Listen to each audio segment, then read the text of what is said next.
और अब अगली खबर मुरैना से आ रही है। आसन बैराज डैम में किसानों की जमीन जाने के बाद भी उस जमीन को नहीं किया गया सरकारी घोषित। जल संसाधन विभाग के आए दिन हो रहे घोटाले उजागर। शासन बैराज डैम में जो जमीन किसानों की आहरित की गई है, उनमें से कई किसान तो अपने मुआवजे की राशि के लिए दर दर भटक रहे हैं। जब उस सर्किल के पटवारियों से जानकारी ली गई तो उन्होंने बताया है कि जल संसाधन विभाग द्वारा न तो नक्शा बताया जा रहा है और न ही नक्शे ने लाइन डाली गई है। पटवारियों द्वारा एक जानकारी और दी गई है जिसमें पता चल रहा है कि कई किसान ऐसे भी जिनकी जमीन नहीं गई है, फिर भी उनको मुआवजे की राशि दे दी गई है।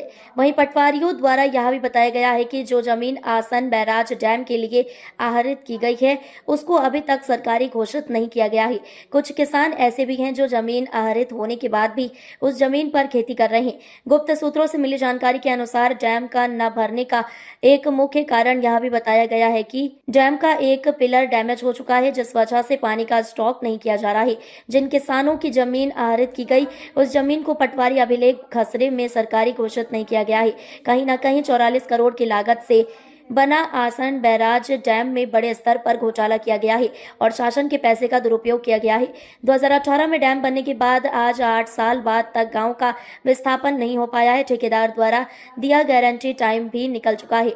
अब देखना यह है कि शासन प्रशासन की तरफ से जल संसाधन विभाग द्वारा किए गए घोटाले पर क्या कार्रवाई होती है। कहते हैं दाल में कुछ काला है, यहाँ तो पूरी दाल ही काली है। साथियों, आप देख रहे हैं शहर क्राइम न्यूज चैनल। आज हम आपको आसन बैराज डैम के बारे में बताने वाले हैं, जो कि 44 करोड़ की लागत से बनकर 2018 में तैयार हो गया था। 2020 और 21 में निर्माण कराई गई एजेंसी द्वारा इस डैम को जल संसाधन विभाग जौरा को सौंप दिया गया था। आज 5 साल द्वारा गारंटी ठेकेदार द्वारा जो गारंटी टाइम दिया गया था वो गारंटी टाइम निकल चुका है, लेकिन इसमें आज तक पानी का स्टॉक नहीं किया गया है। गुप्त सूत्रों से मिली जानकारी अनुसार यह भी सामने बात निकल कर आई है कि इस डैम का एक पिलर डैमेज हो चुका है, जिस वजह से इसमें पानी का स्टॉक नहीं किया जा रहा है। वहीं उस सर्किल के पटवारियों द्वारा जब जानकारी ली गई तो पटवारियों ने यह कहा है कि जल संसाधन विभाग द्वारा जिन किसानों की भूमि आहरित हुई है उन किसानों में से कई एक किसान ऐसे हैं जिनको मुआवजे की राशि नहीं मिली है और कई किसान ऐसे हैं जिनकी ज़मीन नहीं गई है लेकिन उनको मुआवजे की राशि दे दी गई है। इससे कहीं ना कहीं ऐसा प्रतीत होता है कि जल संसाधन विभाग द्वारा एक बड़े स्तर पर घोटाला किया गया है।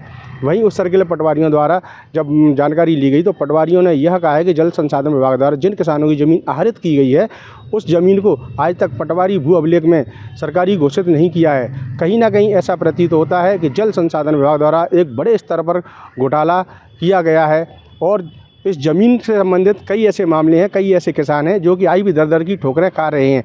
अब देखना यह है कि जल संसाधन विभाग द्वारा किए गए इस बड़े घोटाले पर शासन प्रशासन की तरफ से क्या कार्रवाई की जाती है। कैमरामैन चंद्रमोहन के साथ यूनिस खान, शहर क्राइम मुरैना। हाँ भैया, आपका? मेरा नाम बदन सिंह जाटव है। कहाँ के रहने वाले हो?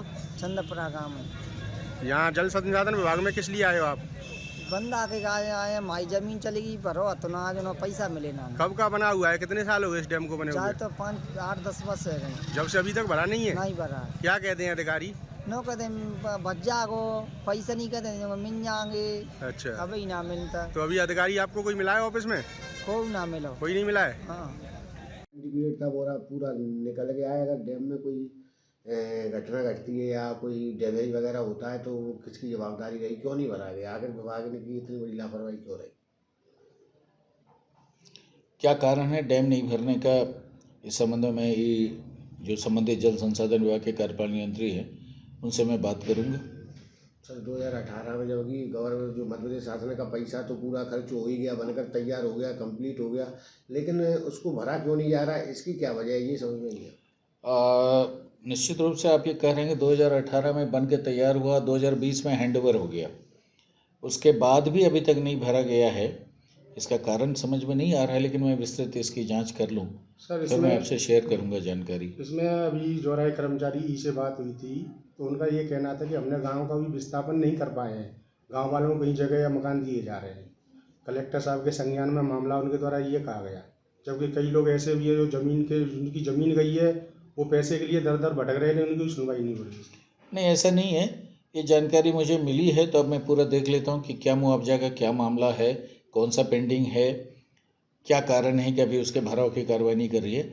इस संबंध में हम विस्तृत बात कर लेंगे और आगे की कार्रवाई सुनिश्चित की जाएगी, जो सही कार्रवाई होगी वो की जाएगी। सर, कुछ गांव वालों ने एक सूचना और दी थी कि इसमें बीच में एक दरार आ गई थी जिसको लीपापोती करके दबा दिया गया है सर, ऐसा भी एक मामला सुनने में आया है। अब देखिए मरम्मत कार्य चलता रहता है, हो सकता है दरार आया हो सकता है नहीं भी आया, हो सकता है बहुत बारीक हो कुछ, तो वो देखिए मरम्मत का कार्य वो चलता रहता है, ये एक पृथक विषय है।